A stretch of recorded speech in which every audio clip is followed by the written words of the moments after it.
paz do Senhor Jesus. Estamos nesta oportunidade e queremos louvar a Deus por esse momento tão glorioso que o Senhor nos concede.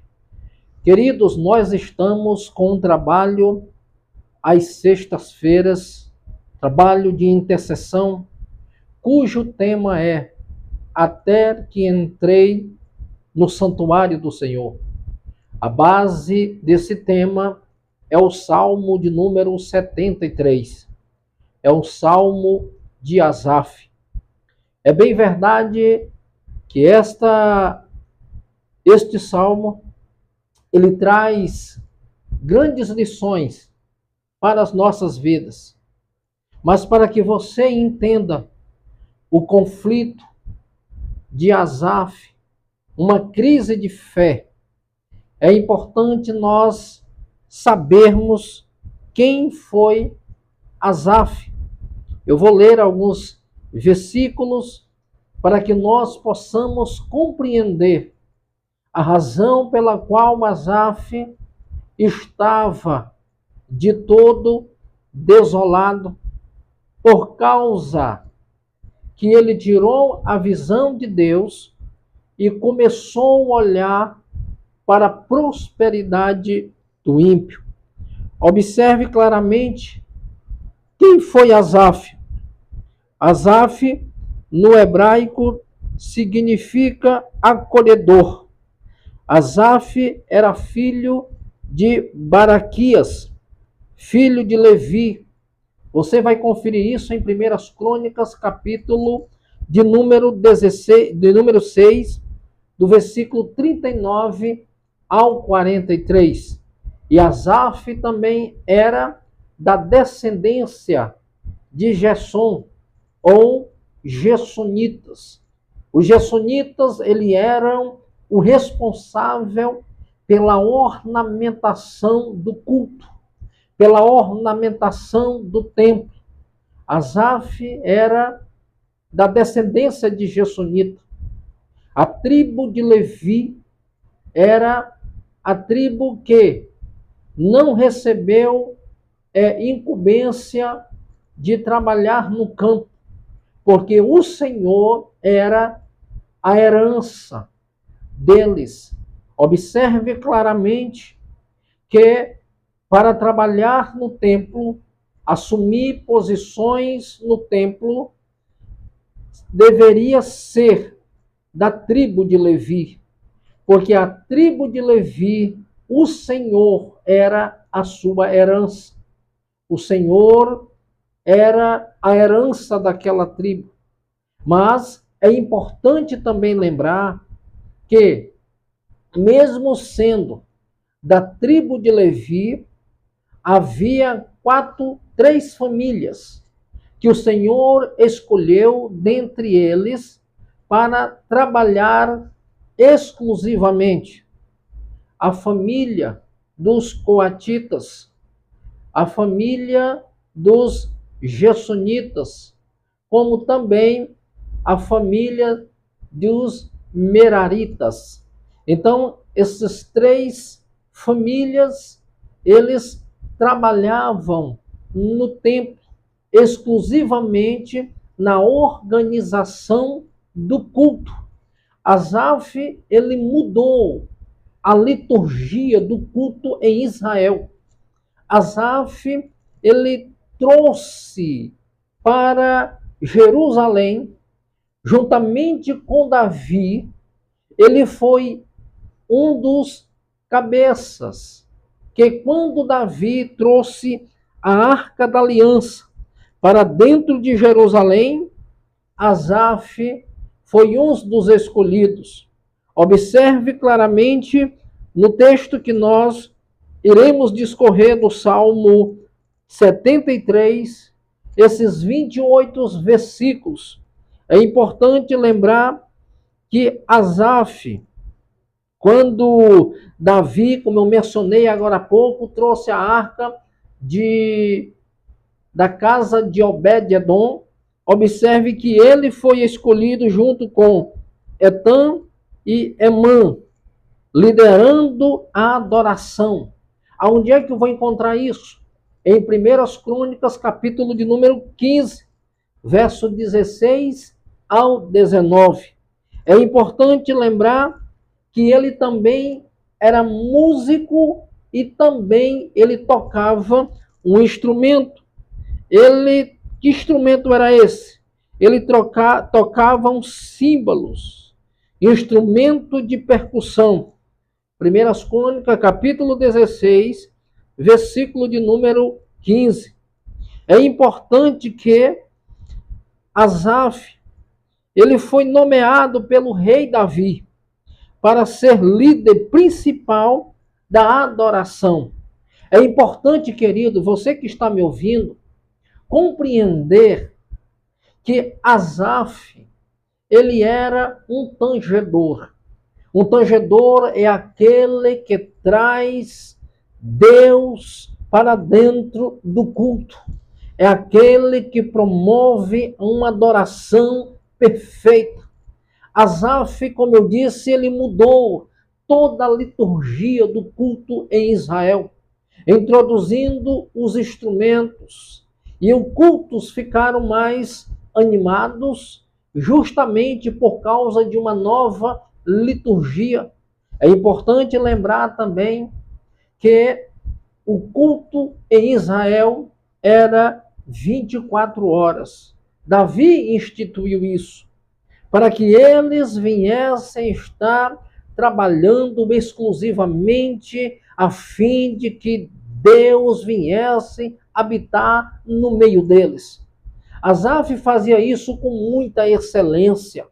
Ele trabalhava de forma organizada, delegava, instruía, estava ali trazendo e fazendo o melhor para que Deus pudesse ser glorificado. E uma das coisas que nos chama a atenção, que Asaf, ele se tornou de uma forma tão maravilhosa que quando ele louvava, ele também profetizava. Asaf, ele foi tão importante em Israel que o rei Ezequias, ele menciona Asaf em 2 Crônicas, capítulo de número 29, versículo de número 30. Ezequias, ele faz questão de mencionar os ensinos de Davi, como também os de Asaf. Olha a importância, a grandeza de Asaf entre o povo de Israel. O que ele conquistou com a sua dedicação, com o seu trabalho, com o seu serviço, preparando pessoas. A história de Asaf, ela é tão maravilhosa que ela se perpetuou nos dias dos reis do povo de Deus. Quando Esdras trouxe a missão de Suzã, reconstruir o templo, ele foi à procura dos descendentes de Asaf para conduzir a adoração, o louvor no culto. É importante que o legado de um homem de Deus que se dedica se perpetua de pai para filhos. E assim a sua história é conhecida como a história de um homem que servia a Deus com alegria. Olha só o Salmo de número 73. Para que possamos entender melhor o Salmo, veja as seguintes ilustrações. Eu vou mostrar algumas ilustrações nesse Salmo, para mostrar nesse Salmo qual era o dilema de Asaf. Eu mostrei as características de um homem que se dedicou a Deus. E também qual é a razão de eu ter mostrado estas coisas. Que crise de fé, ela não é denominada dos fracos. Porque tem muita gente que pensa, que acha que crise de fé, ela só é proveniente dos fracos. E aqui eu mostrei um homem que se dedicou, um homem que restaurou a adoração, um homem que trouxe, junto com Davi, a arca para dentro de Jerusalém, que trouxe Deus para o meio do seu povo. Se você ler 1 Crônicas, capítulo 4, e o capítulo 5, e também o capítulo de número 7, nós vamos ver que o povo ele sentia falta da presença de Deus. Porque o tempo da adoração se extinguiu. Nos dias de Eli, o sacerdote já estava cego. O rei que assumiu, que foi Saul, governou 40 anos e não se preocupou em trazer a Arca da Aliança para dentro de Jerusalém. Porque a Arca da Aliança era o maior símbolo da presença de Deus. Saul não se preocupou com isso. Eu mencionei todas estas coisas para que você entenda a importância de Asaf no cenário do povo de Deus, do povo de Israel. Ele trouxe adoração, ele restaurou ali a liturgia do culto. O povo se alegrava porque Deus estava no meio deles. Vamos observar aqui no livro das Crônicas, no capítulo de número 5, nós vamos ver de 2 Crônicas, capítulo 5, do verso 12 ao 14. Quando o templo foi reconstruído por Salomão, Asaf, o velho Asaf, lá estava, com todo o seu ornamento, com toda aquela organização, com 120 sacerdotes e os músicos, uma harmonia que ele trazia no momento do louvor, dos instrumentos, das harpas, dos saltérios e das trombetas que os sacerdotes tocavam. Havia uma harmonia, uma unanimidade no momento do louvor, que ele mesmo, os versículos declara que os sacerdotes não podiam ficar em pé. Os ministros não podiam ministrar a palavra, porque a glória de Deus invadiu o templo. A glória de Deus se manifestou, que aqueles que estavam do lado de fora, eles não podiam entrar. E quem estava dentro não podia sair. A maravilha da presença, da glória de Deus era tão intensa que quem estava dentro não queria sair. E quem estava fora não podia entrar. Isso é extraordinário. Tudo isso estou falando para que você entenda qual o dilema de Asaf. Essa crise de fé que ele teve. É importante nós ressaltarmos que a educação religiosa de Asaf, a lei da justa retribuição. Olha o que diz no versículo de número 1. Verdadeiramente bom é Deus para com Israel, para com os limpos de coração. Ele reconhece que verdadeiramente bom é Deus para com Israel e para os limpos de coração. Esse é o versículo 1 do Salmo.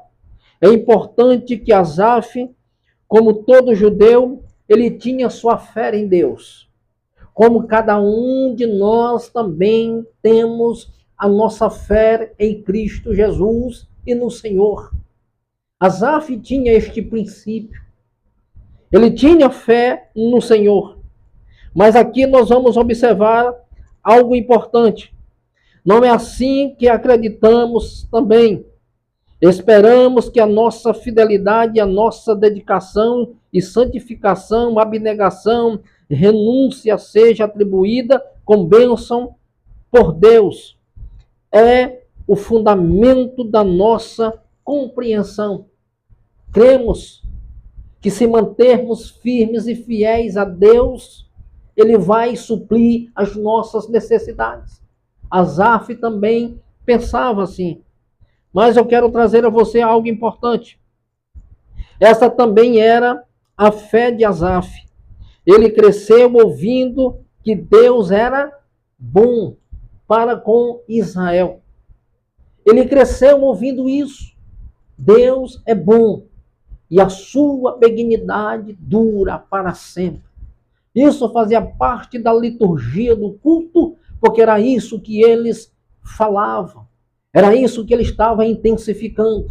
Bom é Deus e a sua benignidade dura para sempre. Ele tinha isso bem claro na sua mente. Mas uma coisa eu quero dizer a você. Asaf, ele, por um descuido, ele pega-se olhando para a vida do ímpio. E uma coisa que ele fala aqui, ele diz, Deus é bom, Deus é maravilhoso para com Israel, mas quanto a mim, quase resvelaram os meus pés. Em algumas versões ele diz, quase que eu caí, quase que eu me desviei, porque agora ele está olhando para o ímpio. Asaf percebeu que seus pensamentos estavam guiando o caminho escorregadio. Na realidade, ele descobriu que faltou muito pouco para que abandonasse a fé. E quando ele diz quase que meus pés se resvelaram, ele está dizendo quase que eu me desviei. Quase que eu me afastei da presença de Deus. Quase que eu abandonei os princípios. Quando eu estou falando, você está fazendo uma autorreflexão. Quantas pessoas perderam a visão do Senhor e os seus pés quase se resvelaram? Quase que você se desvia. Quase que você se deslizou ou deslizou-se os seus pés. Observe que no verso de número 3, Asaf nos dá a razão da sua quase queda. Ele vai falar aqui qual é a razão da quase queda de Asaf. Ele diz, pois eu invejava os arrogantes ao ver a prosperidade dos perversos. Olha só, por que Asaf quase se desvia? Porque ele viu, ele estava com inveja do crescimento, da prosperidade, da riqueza do ímpio. É como se Asaf estivesse dizendo, eu trabalho para o Senhor, eu me dedico no tempo, eu tenho me esforçado para fazer o meu melhor. Eu tenho trabalhado dia e noite e falta-lhes dinheiro até para pagar uma conta. E ele diz, quando ele olha para o ímpio, o que ele vê? O ímpio prosperando, o ímpio se enriquecendo, o ímpio comprando o que não precisa, o ímpio esbanjando. Ele diz, alguma coisa está errada. Porque sou um homem de Deus, eu estou parafraseando para você entender. Sou um homem de Deus, tenho me esforçado, eu tenho trabalhado. Mas observe uma coisa importante que eu quero falar com você neste segundo ponto. 3 coisas que Asaf invejou dos ímpios. Quais foram elas? Primeiro, a saúde dos ímpios. Eles dizem, eles têm saúde, eles não adoecem. Olha o conflito que está dentro de Asaf. Para eles não há preocupações. Seu corpo é sadio e nédio. Versículo de número 4. Eles não adoecem. Eles estão sempre sadios. É como se ele estivesse olhando para dentro dele mesmo e diz assim, o meu corpo tem dores. Acordo com dores, com cansaço. O tempo está passando e o tempo também está deixando as suas marcas no meu próprio corpo. É dores nas pernas, é dores nos braços. Estou parafraseando para você entender a insatisfação de Asaf. Ele começa a mostrar aqui que o ímpio não adoecia, que parece que para eles o tempo não passa e a doença não chega. Então isso trazia um conflito. Asaf invejava o perfeito estado de saúde dos ímpios, dos homens maus. A questão era o seguinte: por que alguns conhecidos, né, gozam de perfeita saúde durante toda a vida? Eu tenho certeza que alguém que está me ouvindo já chegou em determinadas situações. Eu mesmo já participei de velórios de homens de Deus, jovens, pastores, que tinham uma vida inteira pela frente, que tinham um ministério em ascensão, e de repente eles morrem. E às vezes eu vinha para casa inconformado: Senhor, como pode? Uma pessoa que tinha um ministério pela frente, que tinha uma vida, um jovem, e de repente ele morre. Asaf tinha esse mesmo sentimento. Eu tenho certeza que enquanto eu estou falando, você está olhando para dentro de si e já teve esses conflitos. Já pensou assim como Asaf? Já agiu dessa forma? Pensou como Asaf pensou? Então a gente vai observar que Asaf trouxe esses questionamentos. Segundo, não há fardo no trabalho. Ou seja, verso de número 5, não partilham da canseira dos mortais, nem são afligidos com os outros homens. Ele está dizendo assim, eles não se cansam. Parece que eles não se fadigam. Parece que o dia a dia não traz para eles enfado nenhum. Parece que eles não são nem desse mundo. Ele não participa da vida dos homens no que se diz respeito ao cansaço físico do dia a dia, aquela fadiga. Quantos de nós, depois de um dia de trabalho, está cansado, afadigado, sem ânimo até para sair com a família, porque o corpo, ele está cobrando, porque você já está cansado. E Asaf, ele fala isso, que eles nem são afligidos com os outros homens. Ele diz, não partilham da canseira dos mortais, nem são afligidos. Parece que eles não sofrem conflitos. Parece que eles não têm necessidade de nada, eles não passam por apertos. Observe o que ele está dizendo. Porque tem muita gente que sai de casa cedo, pode ser um motorista de ônibus, trabalha o dia inteiro, é alavanca para cima, é alavanca para baixo, é a canseira do trânsito.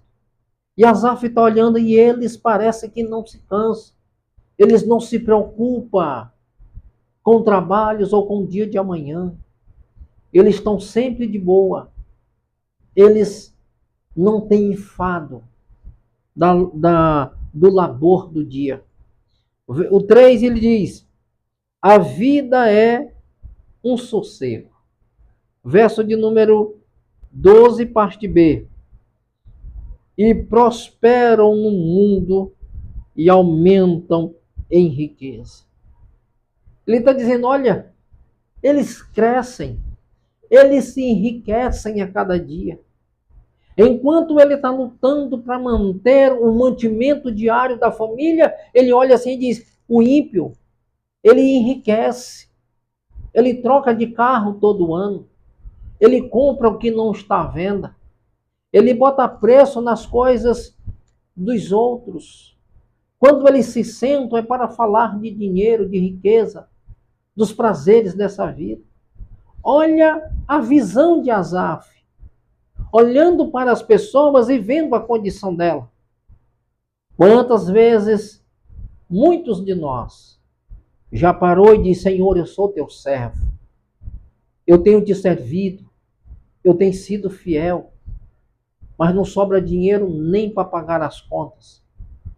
Aquela viagem que é tão desejada, a condição ainda não deu, e eu sou fiel ao Senhor. Asaf olhando para essa condição e diz, eles enriquecem a cada dia. Parece que tudo que eles fazem, isso se redunda em dinheiro, em riqueza, em crescimento financeiramente. Eles têm um poder aquisitivo bem elevado. Esse era o dilema de Asaf. Olha só, então ele se perturbou, ainda com a constatação de que a vida dos perversos é normalmente um sossego e não tem contas vencidas, as contas deles estão em dias. Eles não sofrem aperreio e nem aperto financeiro. Olha só, e eles ainda aumentam as suas riquezas. Terceiro ponto, até 7 características dos ímpios. Vamos para a primeira. Asaf está olhando para os ímpios e vendo essas situações deles. E aqui eu estou destacando primeiro 3 conflitos e agora eu vou falar de 7 características dos ímpios. Ele diz assim, verso de número 6. Asaf olha assim, olha, eles exibem as suas soberbas como alguém que exibe um colar. São assim que eles se comportam. É assim que eles falam. É assim que eles fazem. São soberbos. E eles transmitem isso com tanta naturalidade. Isso era a insatisfação de Asaf. O segundo, violentos. Primeiro ponto, 7 características. Primeiro ponto, soberbos. Segundo ponto, que Asaf está vendo neles que eles são violentos. Ele olha para o ímpio e diz assim, a violência os envolve como um manto. Ou seja, eles têm tanto autoridade e eles são tão violentos que eles até, na linguagem de Asaf aqui, eles até contratam outros para tirar satisfações com aqueles que mexem com eles. Olha o descontentamento de Asaf. Eles são violentos. Terceiro, glutões. Olha só. Os olhos saltam-lhes da gordura. Verso de número 7. O que Asaf está falando aqui? Ele percebeu que os homens perversos adoram fartura. Conclui seus atos de maldade em uma mesa farta. Eles vão concluir, eles vão falar das suas violências, dos seus atos. Eles fazem isso à roda de uma mesa. Eles fazem isso nas suas celebrações, nas suas comemorações. É assim que eles fazem. É assim que eles vivem. São assim como eles se comportam. Olha o que ele está falando. O 4. Fantasiosos. Olha só, parte B do verso 7. Do coração brotam-lhes fantasias. Estão sempre inventando novas formas de pecar. Eles criam algo na sua mente. As suas mentes são férteis para produzir coisas pecaminosas. Ele cria as suas orgias. Eles inventam as suas fantasias. São pessoas de uma mente tão férteis para satisfazer o seu bel prazer. Ele está olhando para a vida desses homens e contemplando tudo isso. 5. Maliciosos no falar. Olha o que diz o verso 8. Motejam e falam maliciosamente. Nas rodas de amigos eles falam coisas com sentido duplo. Palavra de duplo sentido. coisas que não tem coragem de falar cara a cara, mas eles falam com palavras de duplo sentido. Quem foi que nunca foi abordado por alguém com indiretas, no português bem claro, com indiretas, com palavras de duplo sentido? São maliciosos, são cheios de malícia. Eles são pessoas que estão sempre tramando alguma coisa. Ele fala esse comportamento de homens que enriquecem-se os princípios de Deus na sua alma. São comportamentos de homens que não são visitados pelo Senhor. São essas pessoas que compram, que vendem, que fazem e acontecem sem consultar ninguém. Vive uma vida desregrada, sem compromisso e sem prestação de conta. Essa é a situação do ímpio. Era assim que Asaf estava vendo, eles vivendo dessa forma. E Asaf olha assim, eles estão vivendo bem. Estão vivendo ao seu bel prazer e do seu jeito. Eles não consultam a Deus para saber se Deus aceita, concorda os seus negócios. Eles não estão preocupados com pureza, com santidade. Eles não estão preocupados com isso, eles estão preocupados só em esbanjar, em enriquecerem. E para que isso aconteça, eles não estão nem aí quem eles vão passar por cima, quem eles vão machucar, quem eles vão ferir, quem eles vão tirar do percurso. Eles são homens presunçosos, são cheios de malícias, são maliciosos. É como se Asaf estivesse dizendo, eles não são confiáveis. E parece que nada acontece. O verso 6 aqui, que ele fala, eu falei de 7, 6, irreverentes. Olha o que diz o verso 9. Contra os céus, eles desandam a boca. Contra os céus, eles falam o que eles bem querem. Contra os céus, eles falam o que eles acham e sem medo de punição. Também não falta em nossos dias homens que se enriquecem falando aberrações. Acontece nos nossos dias, sim, homens que falam o que querem, na nossa linguagem aqui popular, fala pelos cotovelos e não está nem aí se vai ser punido ou não. Eles enriquecem. E o 7, ele diz, difamadores.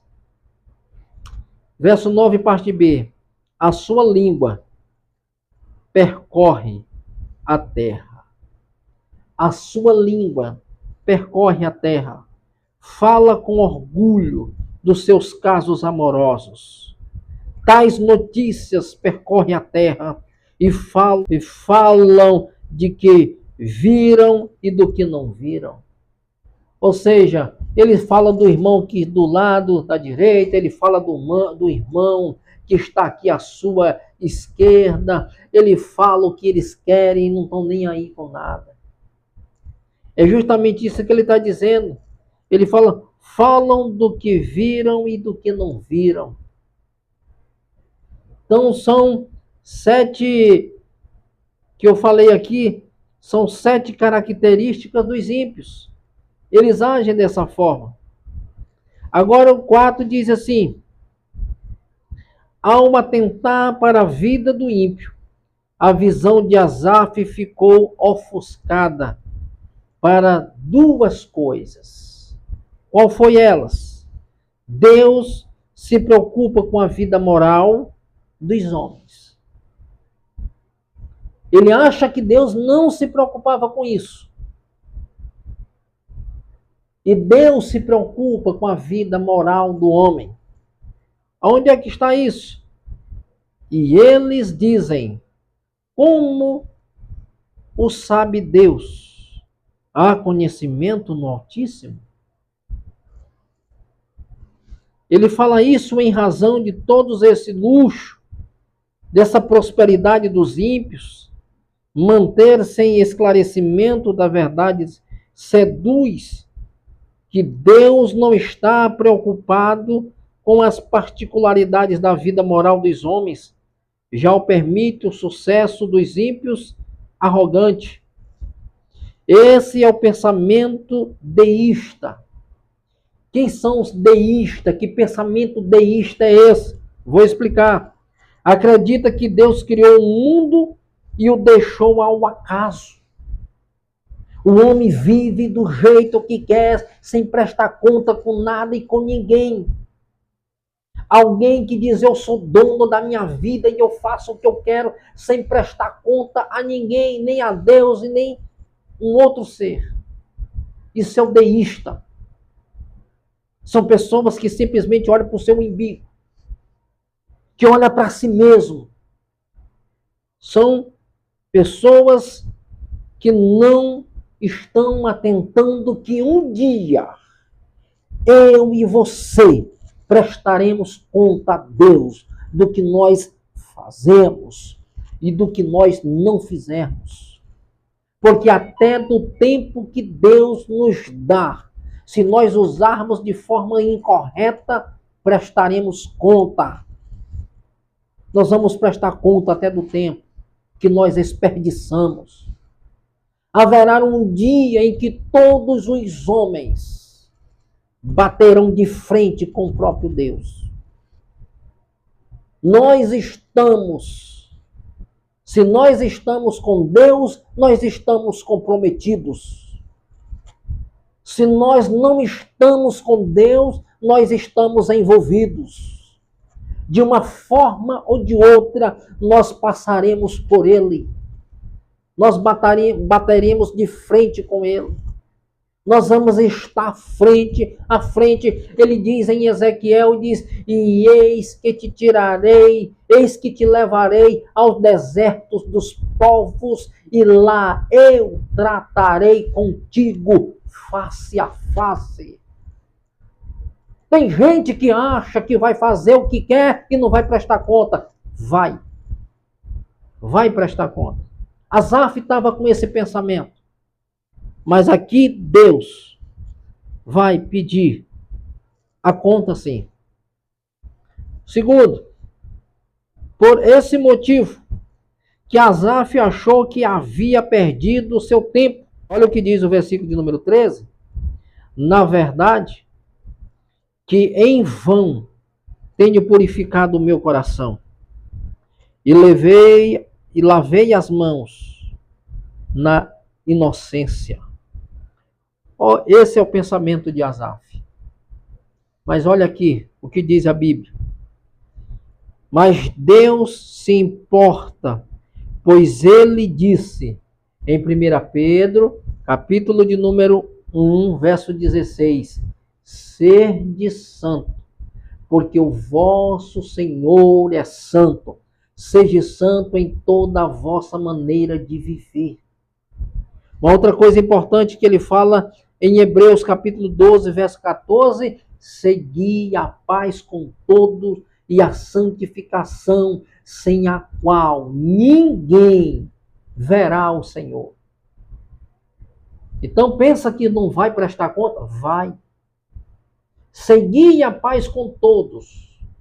Segui a paz com todos e a santificação, sem a qual ninguém verá a Deus. Pensa que eu vou viver de qualquer jeito e não vou prestar conta? Vai. Ele está relatando todos os dias, eu sou castigado, eu sou afligido. Ele está dizendo, eu tenho sofrido, eu tenho batalhado. E parece que o meu esforço não está redundando para mim uma condição para que eu possa viver melhor. O que eu acho importante aqui é o verso de número 17, que ele fala 7 verdades que Asaf percebeu no tempo. 7 verdades. Quando ele está com todo esse dilema, até aqui eu falei dos pontos que ele olhava para o ímpio. Agora nós vamos ver o cenário mudando. O verso de número 17, ele diz assim: até que entrei no santuário. Até que entrei no santuário. E ele viu o futuro desastroso dos ímpios. Olha só, do verso 3 ao verso 15. Porque no 16 ele diz: lavei minhas mãos em vão, parece que tudo que eu fiz foi perdido, me desviei do mal e parece que nada disso adiantou. Até que entrei no santuário. Quando você entra no santuário de Deus, Deus muda a tua mentalidade. Quando você para de olhar para a multidão e você olha para dentro de si, Deus trata com você. Deus revela os mistérios dele a você. Deus traz mudanças de pensamento. Deus muda a mentalidade. Deus muda a tua visão. Deus amplia os teus horizontes. Deus, ele vai te dar uma visão ampla do propósito. Quando ele entra no santuário de Deus, Deus trata com ele. E o que Deus trata com Asaf muda toda a perspectiva que ele tinha a respeito do que ele estava reclamando. Quando ele olha, quando ele entra no santuário e Deus trata com ele, ele começa a perceber que toda esta vida do ímpio, que toda a caminhada de prosperidade do ímpio, que tudo que eles estavam fazendo, esbanjando, sem compromisso, sem se comprometer, sem consultar a Deus, sem dar satisfação das suas vidas, ele diz assim: e ele viu o futuro desastroso dos ímpios, até que entrei no santuário de Deus, então entendi eu o fim deles. Você quer mudar de vida? Entra no santuário. Porque no santuário de Deus há cura. No santuário de Deus há restauração. No santuário de Deus há vida plena. No santuário de Deus ele amplia a tua visão. Ele te dá novas diretrizes. Ele vai firmar os teus passos. Ele vai colocar um novo cântico na tua boca. Você vai deixar de olhar para a prosperidade do ímpio e vai entender que tudo isso é passageiro e transitório. Paulo escrevendo na sua primeira carta aos irmãos de Corinto, no capítulo 4, e no versículo de número 14, 15 e 16. Paulo está escrevendo para aqueles irmãos, para que eles viessem estar firmes em Deus. Ele diz: ainda que o homem exterior se corrompe, contudo o homem interior se renova. Ele está escrevendo para aqueles irmãos: não desanime. Não desanimamos. Ainda que o homem exterior venha se corromper, venha sofrer variações do tempo, ele venha padecer, sofrer na própria carne o amor que ele tem por Cristo e por causa dele ele sofre, ele diz: o homem interior se renova. Porque nós estamos fixados nas coisas que não se vê e não nas que se vê. As que não se vê, as que se vê, elas são transitórias e passageiras. Mas as coisas que não se vê, elas são eternas. Acima de qualquer comparação. Observe claramente que Paulo escrevendo em Romanos, capítulo 8, verso 18, ele diz assim: eu tenho por certo que as aflições do tempo presente não ofuscará a glória que há de ser revelada em nós. Asaf, quando ele entrou no santuário e Deus tratou com ele viu o fim dos ímpios. Eu entendi. Você que está até afastado dos caminhos do Senhor, achando que esta vida é uma vida sem compromisso, sem regra, sem temor, de liberdade, tudo isso tem um fim. Entra no santuário de Deus e entenda que Ele te chamou com propósito. Ele te chamou para que você ande na luz. 1 João capítulo 1, versículo 7. Se andarmos na luz como Ele na luz está, mantemos comunhão uns com os outros, e o sangue de Jesus Cristo, seu Filho, nos purifica de todo pecado. Quando entrei no santuário do Senhor, entendi eu o fim deles. Estou finalizando. O ímpio pode ter muitas felicidades aqui, mas toda a sua alegria acabará na morte. Uma eternidade sem Deus. Asaf vê que a situação deles é precária e desesperadora. E percebe que não há motivo para sentir inveja deles. Quando eu olho para o fim deles, que é desespero, angústia e dor, ele diz, eu não tenho que ter inveja de ímpio. Eu não tenho que ter inveja de quem prospera. Eu não tenho que ter inveja de alguém que o amor dele é o dinheiro. Eu não tenho que deixar de viver a minha vida só porque o cara troca de carro todo ano. A minha porção é o Senhor. Eu estou indo lá para o verso 28. A minha porção é o Senhor. Asaf se lembra de uma promessa que Deus fez em Números capítulo 4.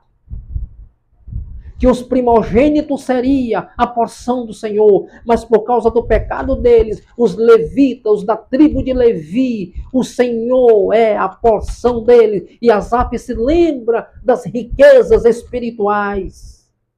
Ele diz, a minha porção é o Senhor. Vou parafrasear. O maior bem que eu possa ter, a maior riqueza que eu possa ter, é o Senhor como a minha herança, é o Senhor como a minha porção, porque o Senhor preenche todo o vazio da minha alma e do meu coração. O Senhor é que me dá razão de viver. O Senhor é que me dá vida plena, meio às provações da vida. Ele me sustenta. É Ele que me dá paz, é Ele que me dá tranquilidade, é Ele que traz gozo para a minha alma. A minha porção é o Senhor. Jeremias, ele fala a esse respeito. Jeremias diz, a minha porção é o Senhor. Diz a minha alma, portanto, esperarei nele. O próprio Jeremias, o Senhor fala para Jeremias, clama a mim e responder-te-ei, anunciar-te-ei coisas grandes e ocultas que tu não sabes. Entra no santuário. Deus vai revelar a você os seus mistérios. Você vai ter um encontro com Deus. Nesse encontro haverá cura de Deus. Vai trazer cura para a tua alma. Por isso, querido, fique com esta reflexão. Tinha muitas coisas para falar, mas o vídeo vai ficar muito grande. Que Deus te abençoe. Que Deus te dê graça. Não fuja do propósito, mas esteja firme em Deus. Para o crescimento, para que possa haver cura. O apóstolo Pedro, ele diz confessamos as nossas causas uns aos outros e oremos uns pelos outros para que sejamos curados. É importante que nós devemos confessar as nossas culpas uns aos outros e, ao mesmo tempo, orar uns pelos outros para que sejamos curados. Cristo morreu pelo nosso pecado. Agora nós devemos confessar as nossas culpas uns aos outros, orar uns pelos outros para que Deus venha nos curar. Que Deus nos abençoe de forma poderosa e maravilhosa, em nome de Jesus.